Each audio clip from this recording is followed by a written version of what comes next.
Hello, welcome back to the David Watson podcast. In this episode, I spoke with Mark from Lost and Found Forensics. Now, Mark, an IT specialist, specialises, funnily enough, on retrieving information from mobile phones, and specifically does a lot of work in the divorce market in America, and has some very interesting and compelling thoughts. I hope you enjoy this episode. Hello, welcome to the David Watson podcast. Thank you very much for joining me. How are you? Oh, I'm good, and you? Yeah, I'm good. I'm good, thank you. So, for people context, you and I kind of connected on Instagram because we've discussed things in the same sort of arena, which is to do with, from my point of view, is kind of mental health problems and coaching. And from your point of view, it was from your experiences via a divorce. And you now have a forensics company. Explain what exactly it is. Yeah, so I own Lost and Found Forensics, which is primarily a cell phone forensics company. I recover deleted and hidden data off of cell phones, but I also have the ability to do that off of tablets like the iPad, even laptops, any other kind of computer devices you've got. And so I can recover that, and then depending where you're at and the strategy that your lawyer comes up with, they can actually take that information and use that as evidence for you in your divorce case so you have more leverage and a better chance. I don't want to say of winning your court case, because if you go through a divorce, you start learning that wins and losses in a divorce is not like a, a, a football game or a basketball game. It's not clean cut like that. So, like in the case of the legal fees cost me about $5,000, and then about another $5,000 because she refused to sign the papers without me giving her $5,000. So, $10,000 divorce was actually a huge victory for me because I got to keep the house. I didn't have to pay her alimony, things like that. So it's you kind of have to redefine what a win is in divorce court, but once I did that and got evidence off of my spouse's phone at the time, my lawyer and then some other people suggested I should start providing that service to others. And so I created Lost and Found Forensics and started marketing it and started assisting people where I could. Because the United States is an interesting place to get divorced. It has sort of different laws to Europe and the UK, and there's some similar laws, but you also have state laws. So there's goes on sort of locally. So depending on what state you get married in, it depends on kind of what happens. And yeah, you guys explain. There's alimony because we have you would pay sort of child support. But Mhm. after the children turn 18 or finish education, payments stop. That's it. Whereas you guys have like Mhm. lifelong alimony, don't you? It's something if she doesn't get married again. So it depends on the state. We have 50 states. We have 50 sets of laws. I'm not a lawyer, so I No. couldn't tell you. And even if I was the lawyer, you know, a lawyer's only be an expert on their state's laws. And then you got 49 other states. So a lawyer can't really tell you across the board how that works. Some states, so I live in Alabama. The law in Alabama is if you're married for 10 years, she's guaranteed alimony. And what comes with that is, well, there's a calculation percentage in Alabama, and they get a percentage of what you make for alimony. But if she's employed, and I actually had a buddy of mine from the military that did this. We were both in the Army National Guard together. He was an auto mechanic and she was a nurse, and they were both making about $55,000 a year. But once they got divorced, because it had been 10 years marriage together, she still got alimony, even though they made the same amount of money. So to me, that's mind boggling. If you're both making $55,000 a year, why does she need alimony?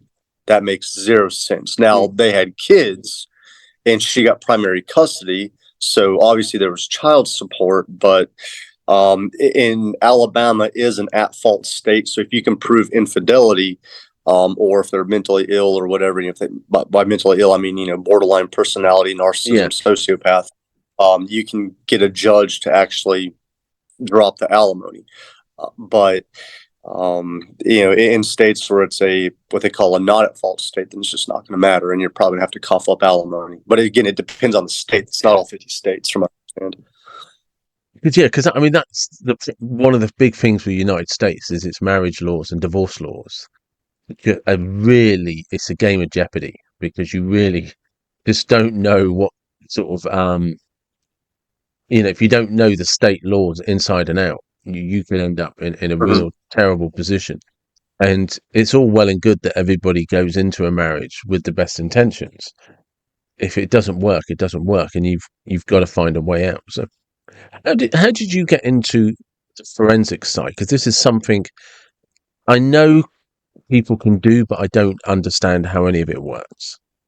So I spent a long time working as a database administrator, so I already had an IT background. So once I realized that something was off in my marriage, I took her phone and attempted to recover the data off of it, and couldn't. How hard is it? I'm good at computers.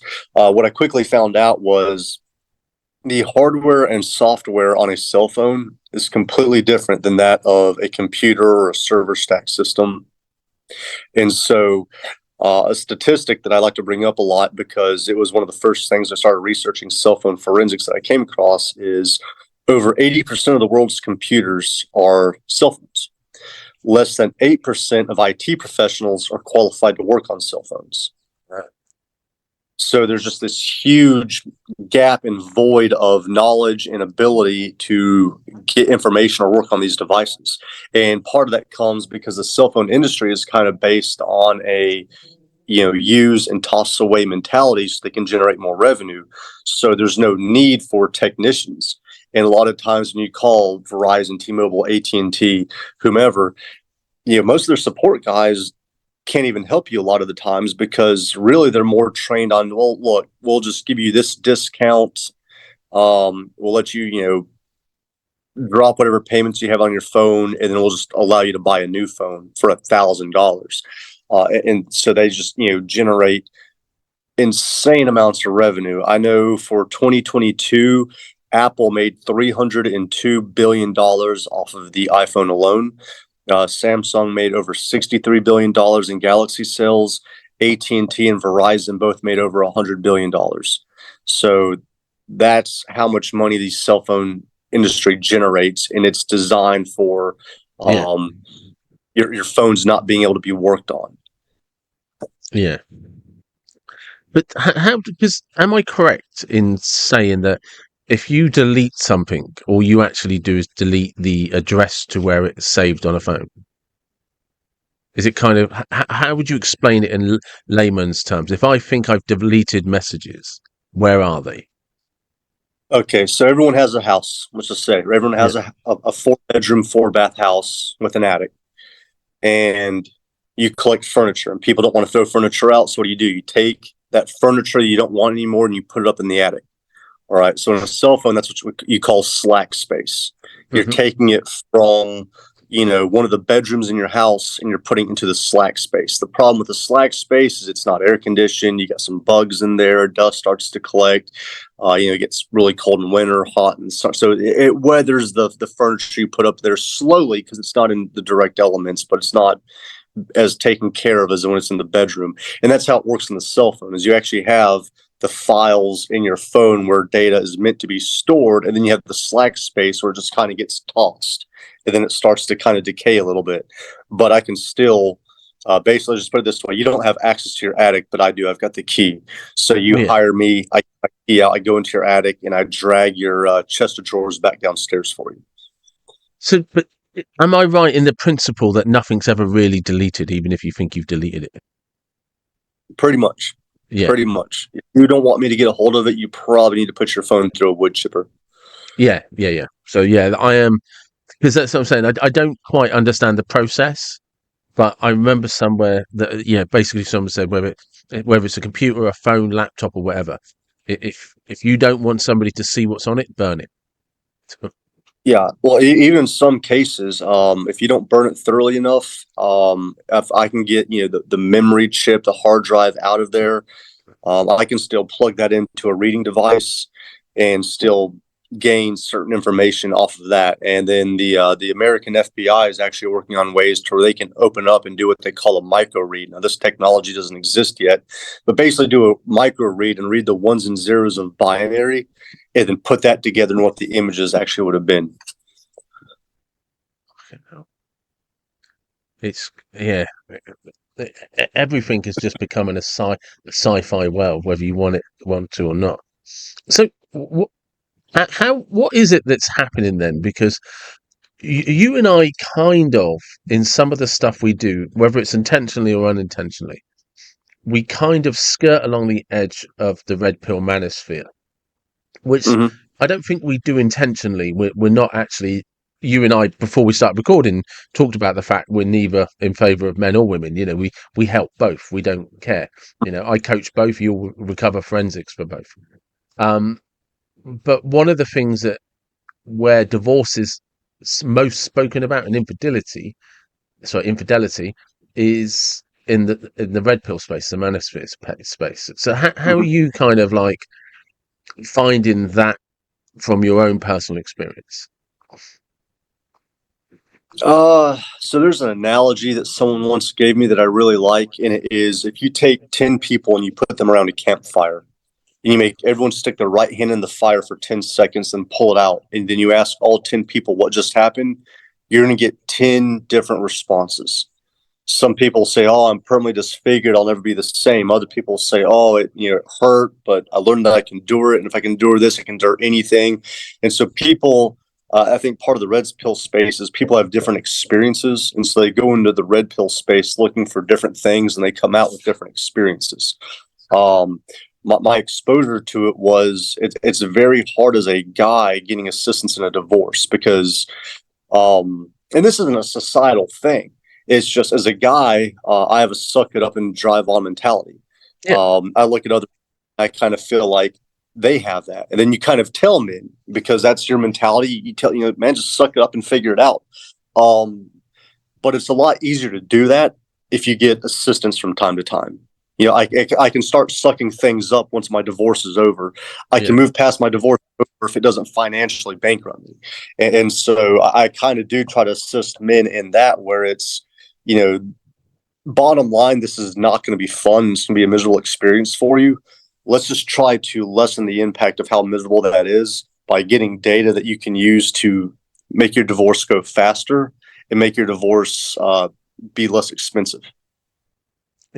yeah, yeah. Do you physically have to have the device? I do. You do. You do physically Um, have to have it. there's ways to clone the phone or recover stuff remotely, but then let's say you in England would still have to have the device. You'd Yeah, have to plug it into a computer. I could then remote into your computer and get an image of that yeah, phone. But for me to recover anything off that image, there's probably not going to be anything really of value. It's a clone of the phone. And then as far as hacking techniques, a lot of people ask me if I can do that. Number one, it's illegal, so no. Number two, the way it works with cell phones is for the most part, I've got to be within 200 meters of the phone to actually hack it. For me to actually hack a phone yeah, 100 miles away is almost impossible. yeah. So somebody really, realistically, needs to be able to get hold of that phone and hand it over to you, so you can just do what you need to do. Yeah, yeah, and a lot of people don't want to do that. And I understand people. Yeah, I don't have a problem with confrontation. A lot of people do, and so I know when I did this with my ex spouse's phone, I didn't care. Where's my phone? What'd you do with it? Well, I think you're having an affair, and we're about to find out. So I'm either about to look like an idiot, or you're going to have me some explanations. yeah, Um, and I kind of look like relationships with men and women are kind of like a poker game. And women are better at bluffing than men are. And so she's definitely. like, "Oh, well, it's going to happen, and this is going to happen, and this is going to happen." But once I got the stuff off the phone, it stopped. And she's like, "I'll fight you in court, blah, blah, blah." Once she realized I got stuff off the phone, she didn't want to go to court because she didn't want to explain before a judge what was on that phone. And so that was my experience with it. And so, like I said, if I can do that for other guys, like I said, it's you do a lot of work with mental restructuring and thought process and helping guys with just kind of how they live day to day. Well, it's not having to deal with that is huge. Yeah. So not dealing with a toxic spouse, an entitled spouse, not having to go through an 18-month long divorce. It's just straining your pot. I mean, I've got a neighbor, a great guy. His divorce cost him $600,000, and he had 2 heart attacks during the process. Um, how you deal with that, I don't know. So, like I said, if I can narrow those windows, that's kind of my goal for men. But even women, I've had female clients, and these are good women that were Yeah. stay-at-home wives. They had 2 kids. They sacrificed their bodies to have the kids. They've had dinner on the table, whatever. And then, as some men do, we like to, kind of pursue our sins and, find a younger woman that didn't carry 2 children for us. And then, those women need assistance too. So I've actually helped a couple women actually make sure they've got what they need so that they can be taken care of with the alimony and child support. Yeah. I everything is a case by case basis. Not all women are bad. There's great women out there. Not all men are bad. There's great men out there. It does not mean there's not bad ones out there. And I feel that they should be dealt with accordingly. Yeah, because that's the interesting thing, isn't it? Because I think that's probably the when you and I were talking earlier about when people click back about content and stuff. When I'm commenting on any red pill thing where I happen to say there's good and bad in both, everyone's like, "No, you're just a simp. You don't have any experience of women." Blah blah blah. It's like, no. My experience of women is there are women that are loyal, there are men that are loyal, and there's good and bad in both. It's irrelevant, and categorizing one over the other, it's just a foolish endeavor, and ultimately I think leads to 90% of the problems that you have in the manosphere. Well, I like to link it back to as Richard Cooper says, men should know how to fight. So I do a lot of boxing, a lot of Yeah. judo, jiu-jitsu. And what I've seen with boxing, what I've seen with jiu-jitsu is the less experienced a fighter, the far more aggressive they're going to be. Yeah. The more experienced the fighter, they're going to be softer. They're going to be more efficient. They can throw one punch and put you on your back. And It's so true. you see that community is the guy with the least amount of experience, the less educated within the manosphere, the less educated in just in general reading and life experience. They're going to be a lot more aggressive, a lot more harsh. Anybody that's willing to consider someone else's opinion will be labeled a simp, whatever. And I can't control that. No. It's, where I'm at with my life experiences, they're at their point. If they want to have a structured debate, they can. If they want to come, to me and meet me in a parking lot, we can do that too. But it's, you just see a lot of that. And like I said, I don't think that's healthy, but it's just one of those things. It kind of comes with the territory. And I had a talk with someone a couple of days ago who's also in England, lives in Manchester. But, I said, the red pill was kind of also I feel a reaction to feminism. Yeah. It's physics. For every action, there's an equal and opposite reaction. And if women were not going to rein in feminism, sooner or later, something else was going to come. And I think there is aspects of feminism that have benefited women. Like, do not stay in a marriage where you're getting beaten because dinner's not at the table at 5. And then I think with Red Pill, it became like, hey, look, it's guys, prenup. If she's refusing to sign a prenup, she's got ulterior motives. I think that's good for men. But then you start having the overweight, blue hair, crazy, whatever, man hating thing, and then again physics. What happens? You start having the red pilled. Women are Overweight. always wrong. Yeah, it's just there's I forget which red pill channel is on Instagram, but the guy pointed out if I point out a woman getting out of line, it gets 4,000 likes.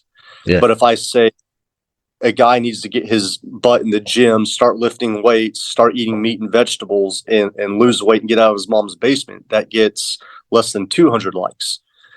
So there is a lot of scapegoating in people are lazy, right? Complacency is the killer of success. And it's just a lot easier to blame somebody else than Yeah. it is to take accountability. And I mean, that's I've actually watched a lot of your videos over the last several months, and you're big on self accountability and getting out of your comfort zone, and going outside and working out in the cold is a large part of that. And I think there's massive benefits because it's a lot of mental fortitude to do that. Yeah, Um, so yeah, because so during lockdown, I didn't want to stop training, and I'm actually about 40 pounds overweight from where I was 5 years ago because I just had a ton of things hit me that stopped me training, and and I'm definitely one of those people that if I'm not training, I'm eating, you know, and that's not an excuse. That's and this is that thing like you were saying. That's the reality of my situation. So one of the things I've always done, even when I can't train, like physically, like I can't physically train, I'll still turn up in the garden at 6 o'clock in the morning and just stretch or just sit there, regardless of the weather, so that I never lose that routine in my head. Because I know sooner or later, anything that I've done to myself that I need to recover from, there was a couple of times a couple of years ago where I sliced my leg open and ended up with 10 stitches. And I sliced it open. I did it on a roofing sheet in the garden. I sliced my leg down to the bone for like 10, and ended up with 10 stitches. But it took about 3 months to heal. And every time I tried to do a burpee or a jump or something, I could feel it tearing open inside, and you're just like, how long does this go on for? And even this year, there's a guy I do a podcast with, Carlton, where him and I were laughing about it. Um, I had this, not this year, it was last year, it was last April. I somehow managed to impinge a nerve in my neck, and I'm still getting treatment for it. And it's just like, and I'm back to being able to work out, but for about 6 months, I could barely sit still and not be in pain. So even going for a walk, no, I couldn't do it. I'd get this like burning, like somebody put a hot rod from my neck all the way down into my hand. So, and it was just like, well, what do I do? Because there was a point where I was just like, this is going to be how my life is. I'd rather just fucking end it because it was just every day was just pain, and all I'd done is somehow managed to impinge a nerve in my neck, and I seen doctor, I seen a chiropractor, I seen an osteopath, physios, and they're just like, all you can do is let the nerve heal, and until it heals, every time you twinge it, touch it, that part of your neck, you're just gonna flare it up again. So it's just like, oh yeah. right, okay, but I'm back to training again. It's just like, but it's like I haven't trained for a year. Um, but going back to that accountability thing that you were talking about, I have discussed it in a lot of early videos. But I actually, in my 20s, got into trouble with the law and I ended up bankrupt. And and it was a real kind of weird awakening for me. And I was just like, how the fuck did you get into this mess?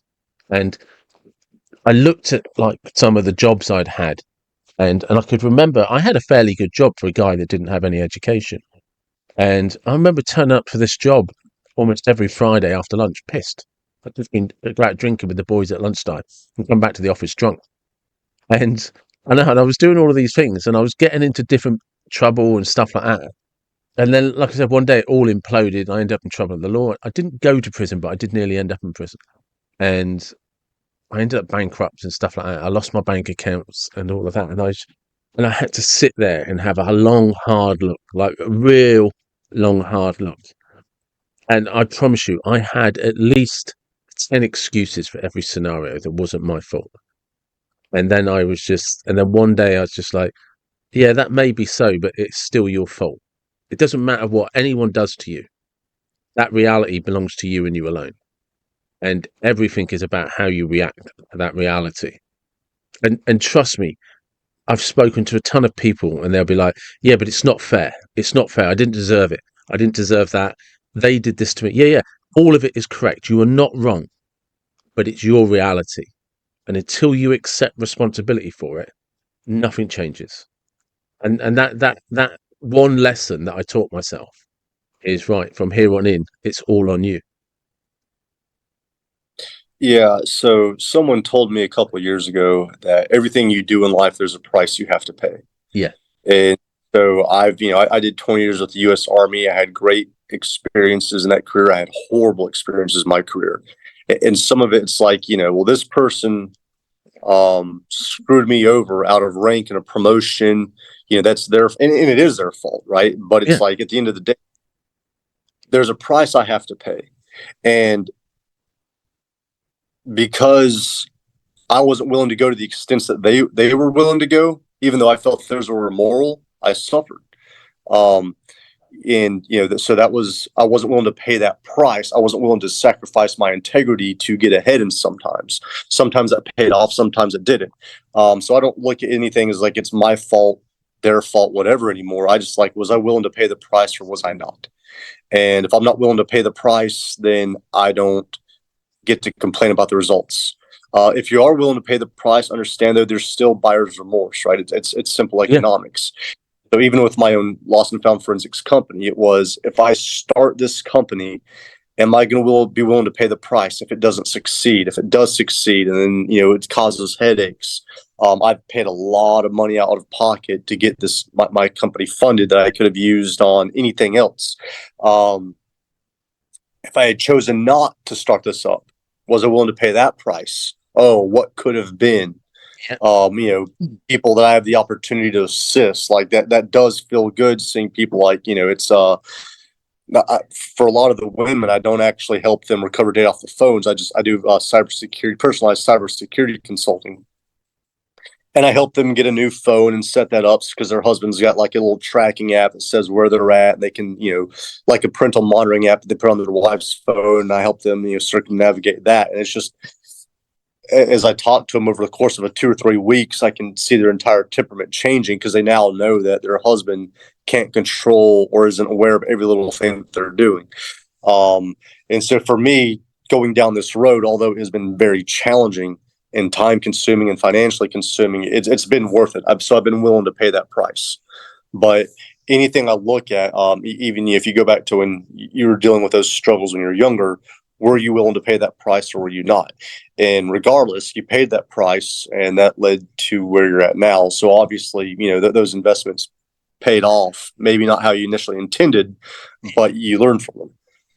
Yeah, well, I just, like I said, because I agree with everything you say, that for everything you do, the outcome has a consequence.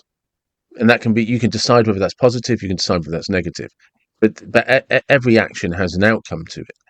And what I realized is that for me to be able to move forward, I had to remove the premise that there's blame. There's just what is. What happened has happened. And it doesn't really matter. From my perspective, it didn't matter whether it was their fault or my fault. I took a particular course of action, and this is the outcome of that action. And that's where it ends and finishes. And like you say, sometimes there were genuine times when people have shafted me and done me over. But it's irrelevant, David, because no matter how much sympathy you can get, no matter how much moral outrage you can raise, your reality hasn't changed. So if you want it to change, you have to just accept what is and, right, what's the next course of action that leads me towards the outcome that I'm looking for in my life? And try not to get distracted or deviated from that path. It's just, what's the next course of action I want that doesn't deviate from my life? Yeah, I mean that's like I said, life's very difficult. Hmm. What I've learned is this, though: as difficult as life is, the solutions are actually very simple. It's just finding the answers to those solutions, or finding out what the solutions are. That's the hard part because no one really, there's not a list of the solutions. So I lost an Army friend of mine to suicide back in June, which is just, and I talked to the guy in March and he seemed to be doing fine. And it's just terrible. And it still just, frustrates me at times. And it's like, I wish I had known what his problems were, Yeah. because chances are very simple solutions, but he did not know what they were. And, he was probably, he called me just to blow off some steam, I guess, but he seemed fine. But it's, I always try to reach out to people, get on Twitter or Instagram and just try to read different ideas. And then one of the things that it kind of shocks people because I'm an IT guy, but I don't have a TV in my house, but I've got a pile of books that I just thumb through and Yeah. read and reread and tab, and there's a lot of good information in those, and so that's how I come up with a lot of solutions to my own problems and challenges, everything else, and they're they're very simple solutions, but unless you know where to look, you've got all the problems in the world and no way to fix them. And so it's, being able to network and having a good support of men and women that you can turn to for assistance. I think that's crucial because you can fix everything rather easily, but it seems impossible if no one tells you what the solution is.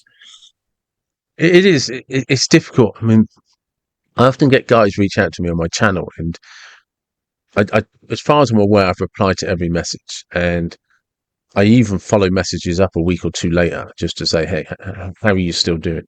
Are things still good?"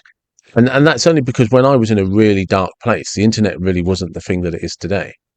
We're going back to like sort of like 2004, 2005, and I realised, like in hindsight, when I was much older and looking back, that a lot of those problems was because something like the manosphere didn't exist. So there wasn't anywhere where I could seek a tribe, vent, and try and circumnavigate what was going on. And I didn't realize, and I think this is something that's really important for people, is we can get so consumed with what's going on in our mind, we isolate ourselves, and Mm-hmm. we don't. And one of the things I think the internet is great for is you can find people experiencing the same. So, because that's probably, I was about to say the dark side, but that's probably not the best way. But you must uncover some really uncomfortable information. So far, I have not. We do have protocols in place if we come across anything. And then also for my own personal protection, I do work very hard to maintain a layer of plausible deniability. So when I get a phone and I do a forensics recovery on it, I do my best to avoid actually going through the data. I Yeah, select what data the customer requests to generate to report, and I put that report on a thumb drive, and I ship everything off back either to them or to their lawyer. Um, so I try to avoid actually looking at the data that comes off the phone. I do see some of it, but I probably see 10%, and yeah, that's because it's possible not to see it. But I'm not sitting there just going through because I'm an IT specialist. I'm a forensics recovery specialist. I'm not the actual investigator, yeah, really. Like the law enforcement side of what I would do, yeah, I'm there to go through, pull the state off the phone, then comb through it so I can find actionable intelligence that that the frontline law enforcement can go off of, and you can see some pretty disturbing things.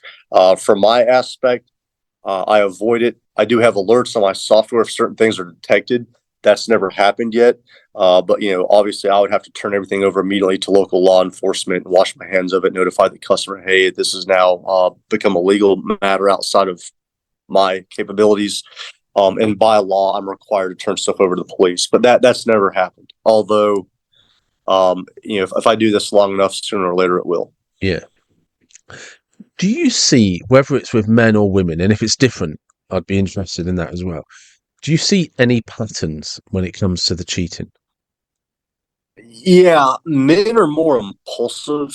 We kind of jump on opportunities more instantaneously. Like it's guys kind of think in minutes, hours, days, right? So like we kind of know something like 72 hours or closer.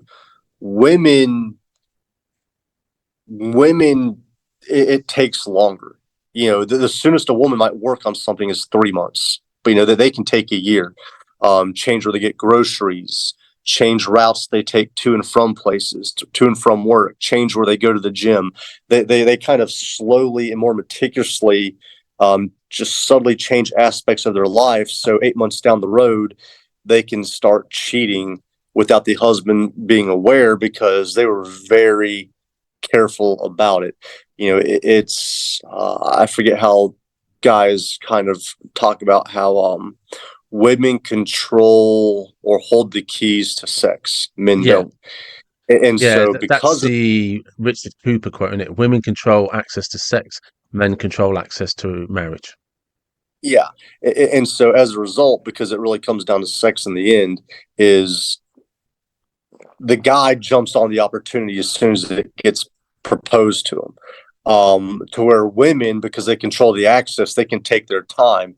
And so it's when a guy cheats, the wife immediately knows something's up, right? He took no precautions. The woman, because she planned it out for months, took precautions, has ways to make sure that,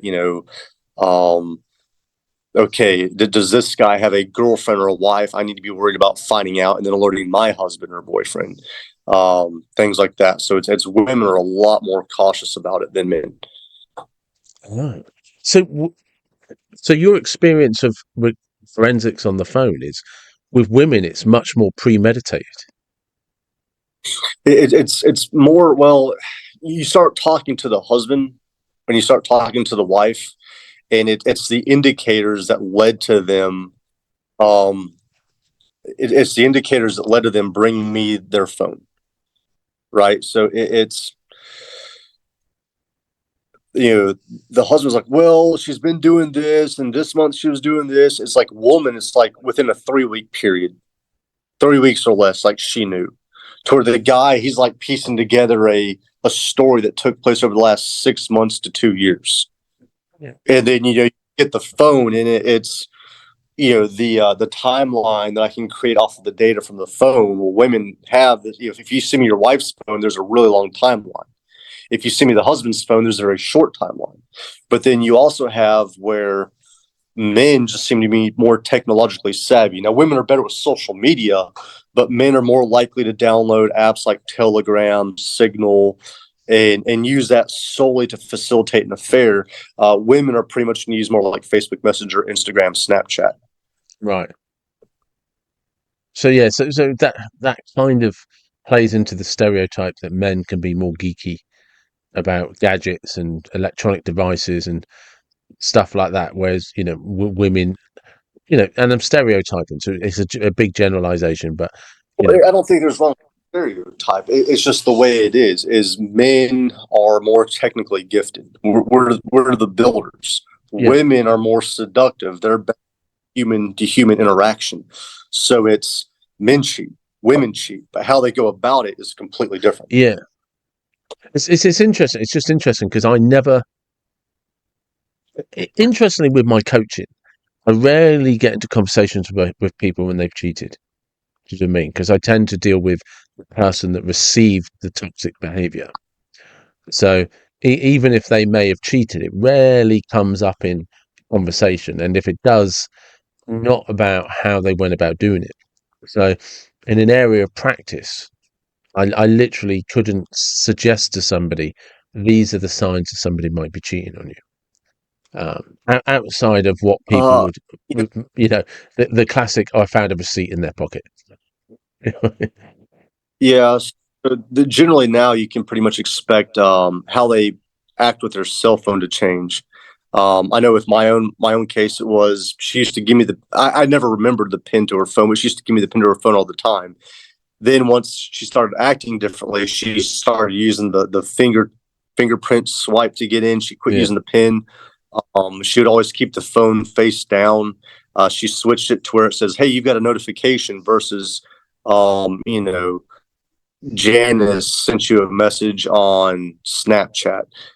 Erica sent you a text message. It just went to, you have a message here. You have a message. You have a message. I won't say what platform, whatever.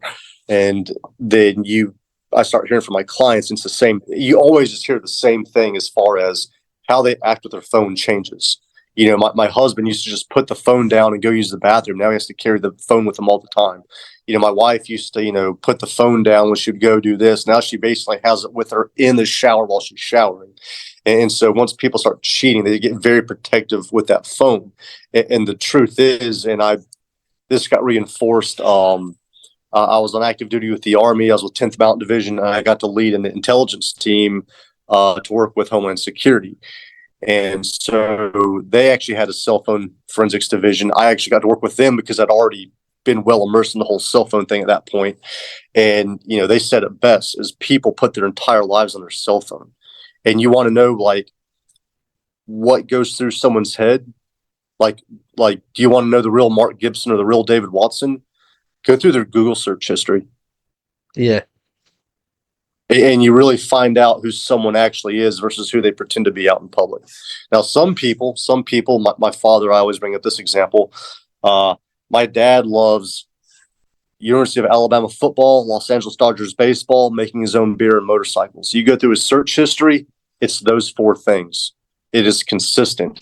Um, but other people, it's they're looking for hotels, they're looking at certain kinds of pornography, looking at certain books, going to like really weird Reddit or 4chan chat rooms.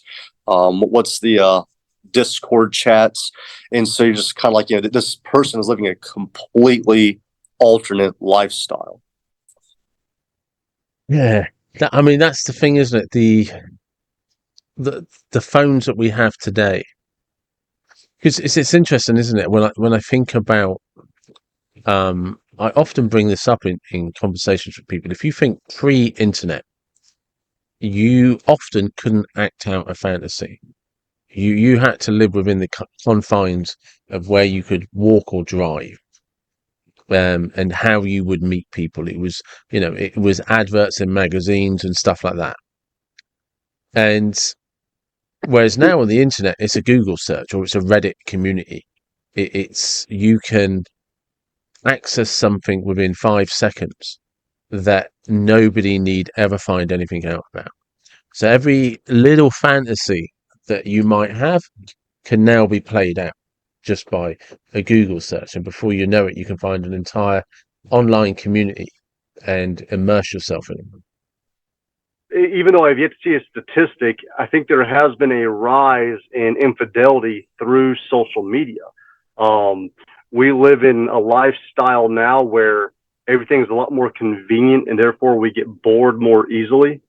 And I think Facebook, Instagram allows us to reach out to ex flames, ex whatevers, and people start testing the waters. And even though the intent initially is not to have an affair, it does seem to kind of get that way to where 100 years ago you were struggling to get through Monday to Friday, and so you needed each other more.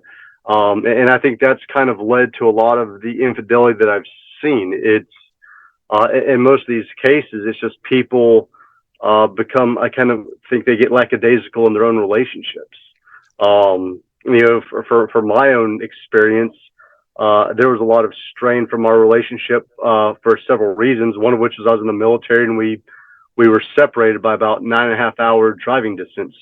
Then I think the other was, just the constant social media. You can be married and everyone's trying to slide into your wife's DMs and talk to her. That makes things very challenging these days. But if you go into the divorce court, that also is a trail of digital evidence that can be very convincing for a judge. And then depending on your state or province's laws, that can actually work to your benefit. And even in some cases, I know New Jersey in the United States is a state that is a not at fault state. So it doesn't matter. But when it goes into recovering damages from the divorce, so in New Jersey and North Carolina, those are two states where if you can prove how much your spouse spent on their affair, they now have to pay that back to you. Right. And those records are usually all going to be on the phone. Yeah, of course.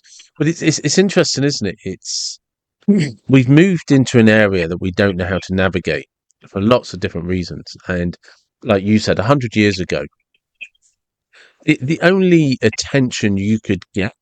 Well, first off, I think it's a very good point that you made that you because people were much closer to the breadline in terms of what was earned, people needed each other in a way that today's couples couldn't understand. And Yeah. today, like you say, with social media, 100 years ago, the only way you could really, it was difficult to have affairs because, or get the attention because you couldn't travel like you can today. You couldn't, just like you say, you can't connect with somebody on social media.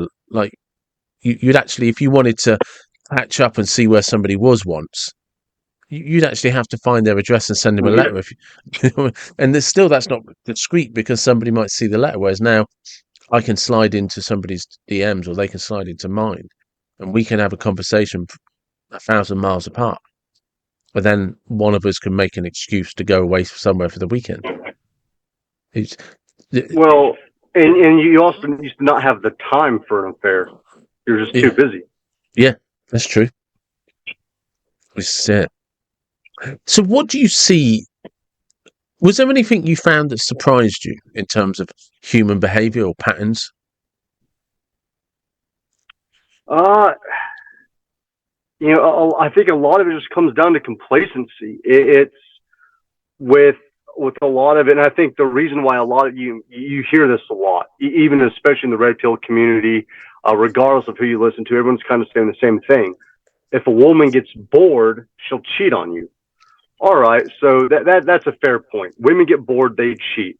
Well, whose fault's that? So if you're a guy and you propose to a woman and ask her to marry you, you're saying like, I've got this. I've my finances in order and I can provide. Going back to a kind of a more old-fashioned sense of marriage. But then it's, and I like an analogy, which is women are like houses. Right? Women love being objectified like this, right? But it's women are like houses. To buy a house, you have to save up and make a down payment, but then that mortgage is due every month for 30 years. Yeah. To include other incidentals like replacing the water heater, reshingling the roof, repainting the outside of the house, basic maintenance. So it's just because you marry her and you have the big wedding and the honeymoon, and that people talk about on the honeymoon phase of the marriage is over. It's like, well, no. As a guy, like there's a reason why you do date nights. There's a reason why you continue to do things to kind of spice up the love life in respectful ways. But it's, you've got to keep the marriage entertaining and exciting, because if you let it go stagnant, look, man, we weren't, 4 walls and a roof and food on the table is great, and that needs to be done. But it's 100, like I said, 100 years ago, we struggled. We weren't meant to live so conveniently as we are today. I mean, why are suicide rates up? Because it's, even if you're successful and you've got no challenges, it's like this is not how we were meant to live. You look back, you got tribes in Africa and the Amazon that, they don't get to eat every day, or they eat once a day. They're constantly having to go out and hunt. And you kind of look at that living in a civilized nation, but you're like, that kind of seems more rewarding than my life with my 34-minute one-way commute to work. I come in, and I like my job. I'm not complaining about my job, but it is like I come in, I sit in a cubicle. I do my gateway patches for the day. I call it a day. I come home, I work on lost and found forensics. I do IT research versus like stuff I used to deal with in the Army. We'd go out to the field for 14 days, have to dig trenches. It was miserable. Not get to bathe for 14 days, eating meals out of a bag, but it was like that was also very rewarding. Yeah. And, much more gratification. I mean, it's, if I ever have children and grandchildren, am I going to tell them about the stories where I came in, I sat in a cubicle at work, or am I going to tell them about my Army days? It's true. Yeah, that's true. Yeah.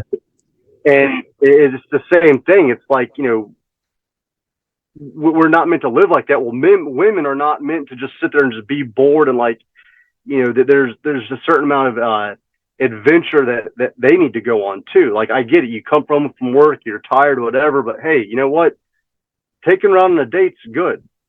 Having the energy, like, man, go get your testosterone checked and see if your testosterone levels are where they're at. There's a book called My Secret Garden. It was written by a female journalist or put together by female journalists in '78. And it was all these submissions of anonymous sexual fantasies by her readers. And you just kind of learn that a lot of women are married and they're kind of in sexless marriages. I mean, They want it and their husbands aren't really giving it to them. And it's like, guys, man, women have needs, men have needs. And I think more more communication between a husband and a wife would lead to, I guess, less infidelity. But unfortunately, we just kind of ignore it and we wait till things hit a boiling point and spill over, and then the divorce comes, so on and so forth. That wasn't necessarily the case for me. Mine was a little bit different situation where, she did move here from South Africa. There were some substance abuse problems in there as well. And so this isn't a blanket statement, but a lot of it's we were meant to constantly be challenged. And if you sit there and work where every primal need is met, then those challenges aren't there, and the rewarding behavior is not there. To where, like I said, it's my IT job versus my military career. One makes for great stories, one doesn't. One, I get 8 hours of sleep a day. I eat well. I get to exercise every day. That was not the case in the military. But that military career, I went through some very harsh conditions, and I am very proud of it. And so that's the thing too, where it's a little bit of more primal struggle, I think, in a marriage helps bond two people together than making things so smooth and easy, or it's, well, yeah, that wasn't where we were intended to be as human beings anymore.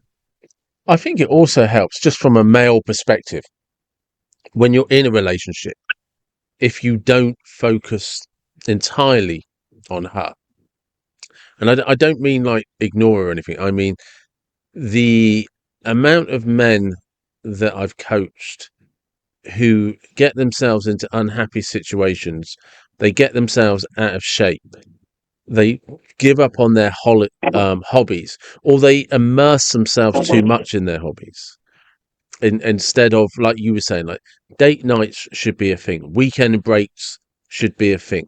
There should be some focus on what you do together, but there should also be some focus on why she should keep you. What is it that you're still in the market to be able to do? Do you know what I mean? Because she's going to look around, and this applies to men and women. But if you're a guy listening to this, if she can look around and all of your friends are in a better position than you, or all of her friends' husbands, are in a better position than you, well then, why should she keep you if she has options? And she'll have options. Women always say, unless you're Leonardo DiCaprio, women are always going to have more options than men. Yeah. Right. It's so you can overwater a plant. You can give a woman too much attention, love, and affection. And you see this in the red pill manosphere space all the time. Like, do not make her your sole focus, or she should enhance your life. She shouldn't be your life. And that's not exactly how I would word it to an intimate partner, but that is the truth. Is women want driven men. You look at, a lot of people that have, these Fortune 500 CEOs have been married to the same woman for years. Well, it's because look at that drive, and she knows she's taken care of. And it's when the guy stops what he's doing to take her out, whatever, spending intimate time with her, that's a treat. There's nothing wrong with having ice cream every now and then, but if you have ice cream every day, you become fat, you develop diabetes, and it's just very unhealthy. If you're constantly showering your spouse with affection, it's like eating ice cream every day. It eventually becomes very counterproductive and negative. It wasn't meant like that. One thing I read somewhere was men do not have the luxury of falling in love in the same manner women do. And when that happens, it's a major turnoff for a woman, because a woman's not looking for another woman. She's looking for a man. Yeah. So, it's your focus as a man needs to be building your career, making the house nicer, making the yard nicer, making, helping her with, maybe she wants to start a business, giving her the tools and resources she needs to, attempt and fail and succeed on her own, and knowing how to do that. Like, it's a lot of hard work being a man. It's a lot of hard work being a woman. So let's just quit pointing fingers and understand that this comes down to rolling your sleeves up and putting in a lot of hard work. To build up your podcast takes time. You got to research it. To get my business going, it takes a lot of research. One of the law firms out in Los Angeles I'm working with, I'm sure it took her a long time to get her law firm to the point that it's at now. To where I'm at in life. I had a long military career. I had a long time learning IT. You just don't show up, and it's very rewarding where I'm at, but it was a lot of sacrifices getting here. And, really I think if you think you're going to move to a house in the suburbs and play golf on the weekends and whatever, well, that's just a recipe for somebody to cheat, because someone's going to get very bored, whether the husband or the wife. And it's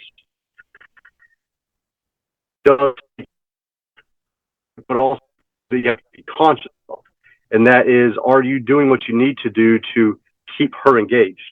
Is she doing what she needs to keep the husband engaged? And this goes both ways. I mean, women can become complacent too, but you also see men become complacent. And it's, I got cheated on by a girlfriend in college, and another girlfriend of mine, or former girlfriend of mine, had told me, like, look, you're always playing the game, even when you're married. Everyone wants your girlfriend, fiance, wife. Like, so you got to constantly, like, she's like, that first month you met her, that continues on until the day you die. Because that's the part, and she told me this, like, that's the part of the relationship women like the most. And when that's worn off, we'll go seek it somewhere else. And I don't think that's at women's fault. That's just in their nature, right? Just like it's in our nature to want to succeed.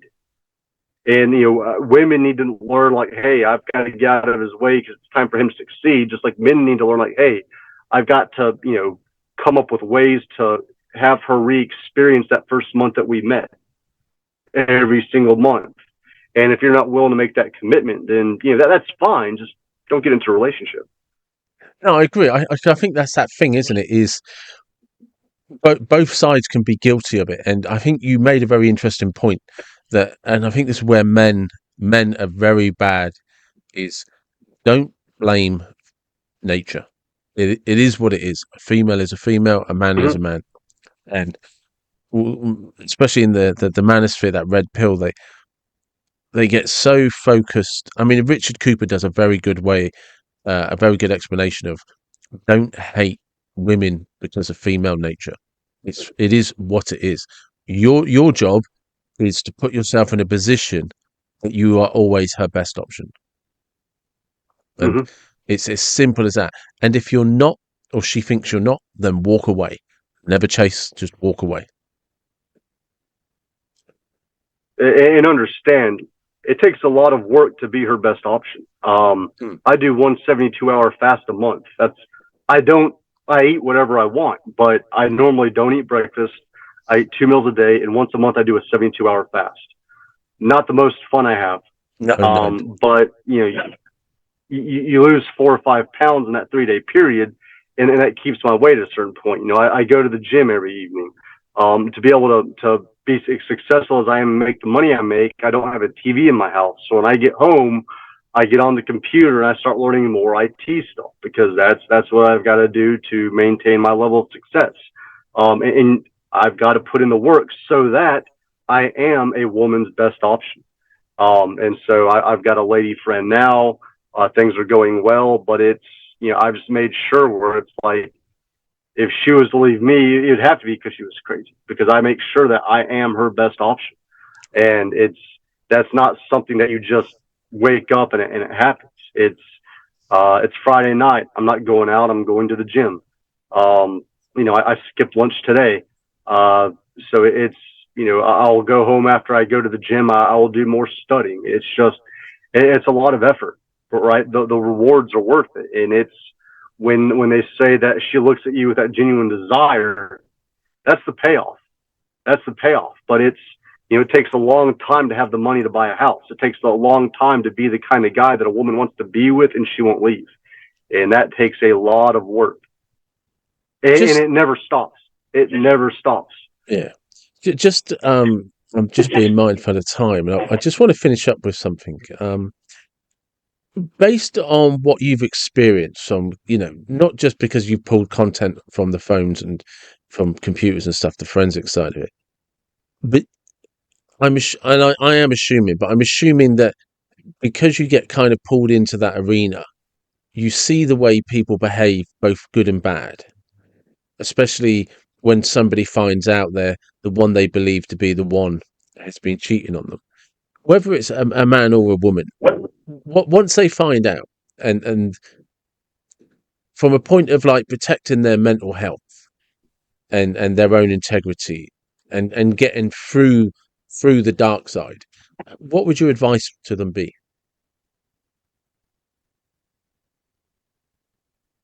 Ooh, Yeah, it's a heavy one. for men, it would just be yeah. For men, it would be get back to work. Yeah. You know, it's the sooner you get over this, the sooner you can start moving on. For women, it's different. They say yes, women move on more quickly than others, or sorry, more quickly than men, and that might be true if it wasn't your wife that bore two children for you, right? But if she has committed to you and has had children for you, um, these mothers about to be single mothers because the husband went out and decided to pursue, another woman because, I mean, I'll say it quite frankly, just didn't really seem to appreciate his wife and all she had sacrificed for him. It's a lot harder, but it's the same thing. It's, do the best you can to make yourself somebody's best option. It's, men just want a woman that can bring peace to their lives. And if you as a woman can, regroup and, still be that woman that can bring peace to a man's life, eventually it'll work out. As far as the guy, it just goes back to, look, man, you have to get back in the saddle. You have to get back on that horse, get in the gym, eat less, do more, and start building skills and start, trying to, enhance your career, build your business, whatever. But it's, until we're dead, you're always having to put forth effort. It's why you see people like Arnold Schwarzenegger or Jay Cutler and all these bodybuilders win back-to-back Mr. Olympias. It's an ongoing process, and until they get dethroned by a younger guy, they never give up. They keep on pursuing that, and then once they retire, they still maintain a level of fitness, just not maybe what it was in their prime. And so for men and women, and you're just constantly trying to be that best version of yourself, but it's different for a man and it's different for a woman. And that's a perfect place to stop. Thank you very much. Yes, sir. All right. Well, let's do it again sometime or do an Instagram live together, but thank you. And thank you very much, Mark from Lost and Found.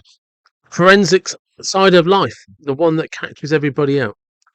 So if you need Mark's services, I'll make sure the link to his website is in the description. Please do get in touch with him. And just on a slight side note, I had a stinking cold later that day and ended up with the rest of the week off. So my apologies if my voice started to sound like it was going. But above all, thank you very much for listening. As always, wherever you are, whatever you believe, please do take care of yourself. Thank you.